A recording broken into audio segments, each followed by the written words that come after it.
আমার আজকের রেসিপি নারকেলের বড়া। ঘি দিয়ে গরম ভাতের সাথে এটা খেতে দুর্দান্ত লাগে, আবার ডাল ভাতের সঙ্গেও এটা খেতে বেশ ভালো লাগে। বেশ অনেকটা পরিমাণ ভাত কিন্তু এটা দিয়েই খেয়ে নেওয়া যায়। তো চলুন দেখে নেওয়া যাক যে আমি এটা কীভাবে বানাচ্ছি। ভালো লাগলে অবশ্যই লাইক শেয়ার কমেন্ট করার অনুরোধ রইল। তো এই নারকেলের বড়া বানানোর জন্য আমি এখানে মটর ডাল নিয়ে নিয়েছি মেজারিং কাপের হাফ কাপ।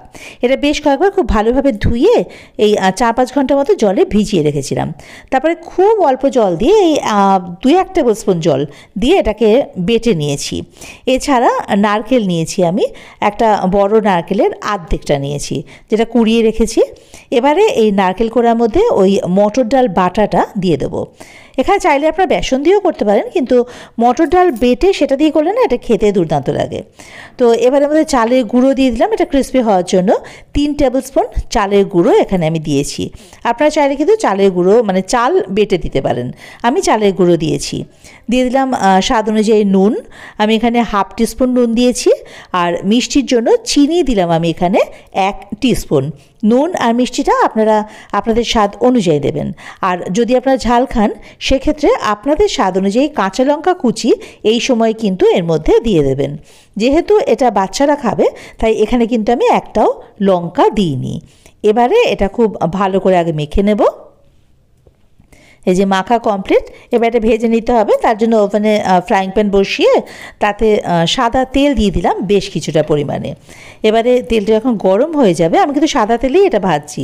তেলটা গরম হয়ে গেলে ফ্লেমটাকে মিডিয়ামে করে এই যে দেখুন বড়াটা এভাবে করে হাতের সাহায্যে গোল করে তারপরে এভাবে একটুখানি চ্যাপটা করে দেবো। এই যে এবারে এটা তেলে ছেড়ে দেবো।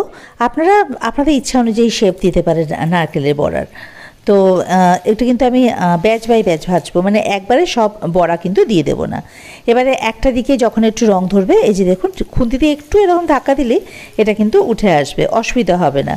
তো এই যে একটা সাইড রং ধরে গেছে, এবার এটাকে উল্টে দেব। ঠিক একইভাবে আরেকটা সাইডেও এরকম হালকা লাল রং ধরে আসলে আর কি, বা হালকা বাদামি রং হলে সেটাকে উল্টে দেব। দেখুন বড়া কিন্তু ভাজা কমপ্লিট, দুদিকটাই কিন্তু বেশ বাদামি করে ভাজা হয়ে গেছে। এই যে বেশ গোল্ডেন ব্রাউন হয়েছে কালারটা। এবারে এগুলোকে তুলে নেব। ঠিক একই রকমভাবে আরেকটা লটও কিন্তু আমরা এভাবে করে ভেজে নেব। তবে একটা দিকে খেয়াল রাখতে হবে, তেল অবশ্যই মিডিয়ামে করে তারপরে বড়াগুলো ছাড়বেন, না হলে কিন্তু তেলের মধ্যে বড়া দেওয়ার সাথে সাথে পুড়ে যাবে, কালো হয়ে যাবে, সেটা খেতেও ভালো লাগবে না, দেখতেও ভালো লাগবে না। তো একই রকম একটা দিক কালার ধরলে সেটাকে উল্টে দেওয়া, এভাবে করে উল্টে পাল্টে সমস্ত বড়াগুলো কিন্তু ব্যাচ বাই ব্যাচ আমি ভেজে নিয়েছি। এই দেখুন বড়া ভাজা কমপ্লিট।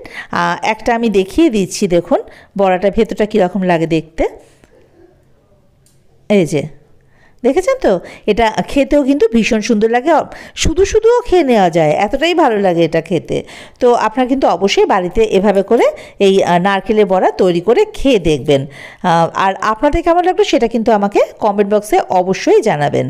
আর যারা নতুন তাদের কাছে অনুরোধ রইল আমার চ্যানেলটা সাবস্ক্রাইব করে আমার পাশে থাকার, আর বেল আইকনটা ক্লিক করে দেবেন, তাতে করে আমি কোনো নতুন রান্না আপলোড করলে তার নোটিফিকেশানটা সবার আগে আপনাদের কাছে পৌঁছে যাবে।